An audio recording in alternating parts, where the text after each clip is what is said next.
Fala pessoal, tudo bem com vocês? Que bomba, hein? O Corinthians recebe uma punição administrativa e não pode inscrever jogadores. Mas que história é essa? Eu vou te explicar.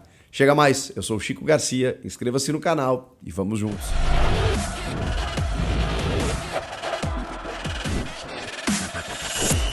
Esse vídeo é um oferecimento da Sportsbet.io, a minha casa de apostas. Lá você navega, se diverte, se informa também e ainda pode faturar uma grana. Sportsbet.io, aqui da Mais Green, com todas as modalidades para você apostar e no futebol brasileiro é uma maravilha. Por exemplo, já tem jogo final de semana, claro, Campeonato Brasileiro, e a gente vai passar para vocês aqui algumas odds dos jogos que a Sportsbet.io selecionou pra gente. Por exemplo, Atlético Paranaense e Corinthians.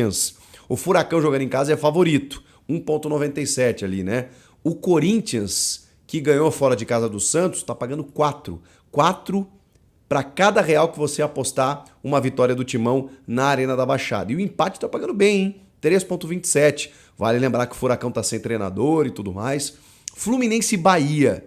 O Fluminense, que veio do empate com o Atlético Mineiro, que está vivendo uma certa instabilidade com o Fernando Diniz, favoritaço, joga em casa, 1,59, mas olha o Bahia, que venceu o Palmeiras na última rodada em casa. Tá pagando bem, hein?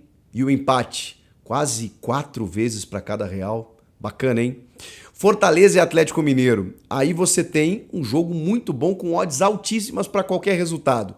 Tanto vitória do Leão, quanto vitória do Galo, quanto o empate. Aqui você se diverte. E também Cruzeiro e São Paulo, jogos do sábado, com também odds interessantes, hein? O Cruzeiro favorito por jogar em casa, mas pagando acima de 2. O São Paulo, que também vem de uma vitória importante contra o Furacão, pagando mais de 3 e o empate mais de 3 também nesse clássico do futebol brasileiro. E aí, qual aposta você vai fazer? Sportsbet.io, aqui da Mais Green. Vamos lá. Eu vou tentar ser o mais prático aqui para vocês, de que para mim essa notícia ela já nasce morta. Pelo menos respeitando a lógica, uma tendência. Porque a janela de transferências ainda não abriu. Então nesse momento não faz nenhuma diferença o Corinthians estar impedido ou não de inscrever jogadores. Essa é a punição da Câmara de Resolução de Disputas da CBF por conta de uma dívida com intermediários. Isso é muito comum. Intermediários, empresários intermediários que acabam fazendo negociações com os clubes. E aí você tem que administrar, dividir comissões em relação àqueles negócios. O futebol envolve muitos valores, então muitas vezes você tem empresários que atuam mais com o mercado argentino, com o mercado da Arábia, com o mercado da Europa, e aí você tem o empresário do jogador, mas tem o empresário que muitas vezes intermedia essa negociação entre o clube e o jogador que atua num determinado mercado. Isso é comum.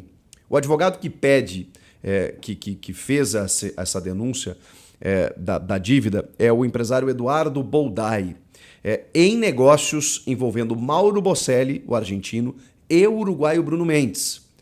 São valores que totalizam mais de 7 milhões de reais. Houve um acordo para que o Corinthians pagasse a esse empresário intermediário esses 7 milhões de reais em 15 parcelas, no valor de 491 mil reais cada uma. O Corinthians não pagou 2, a 7ª e a última. Tudo isso está lá no GE, no Globoesporte.com, bem detalhadamente lá. O advogado que impetrou a ação é João Henrique Chiminazzo.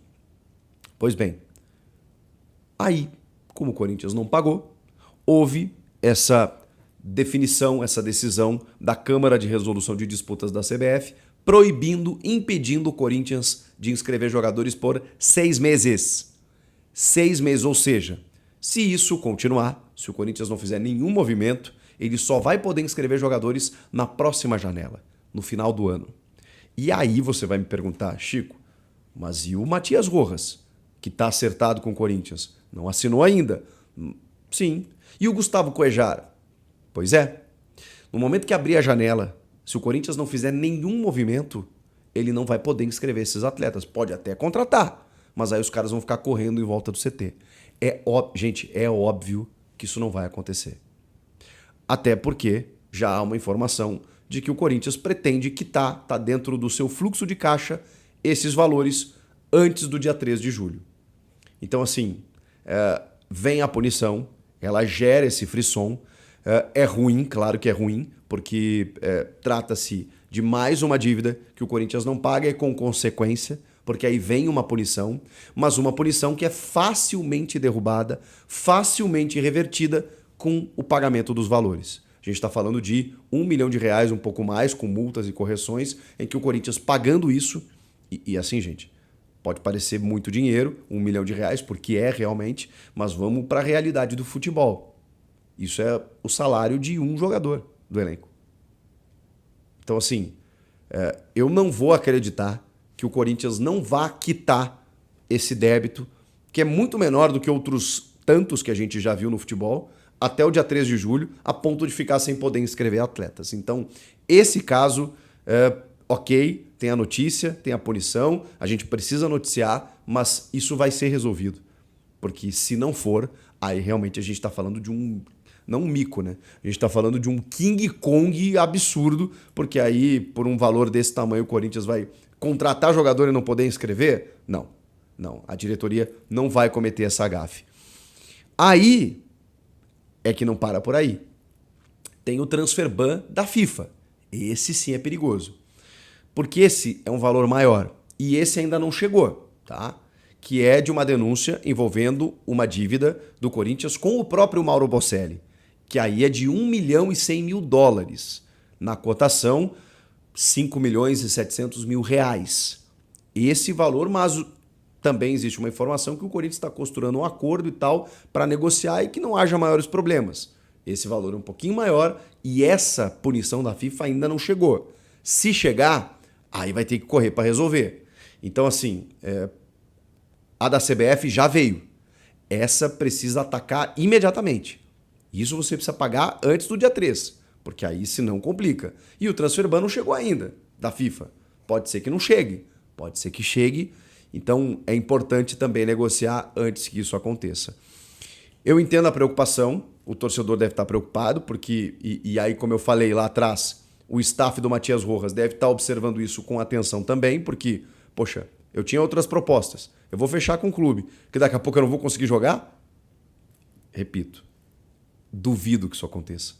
Até porque, mesmo com essa preocupação, o Botafogo, que era um time interessado no Matias Rojas, ficou meio, pela informação que eu apurei, ficou meio chateado que ele optou pelo Corinthians. Então, os caras já não querem mais.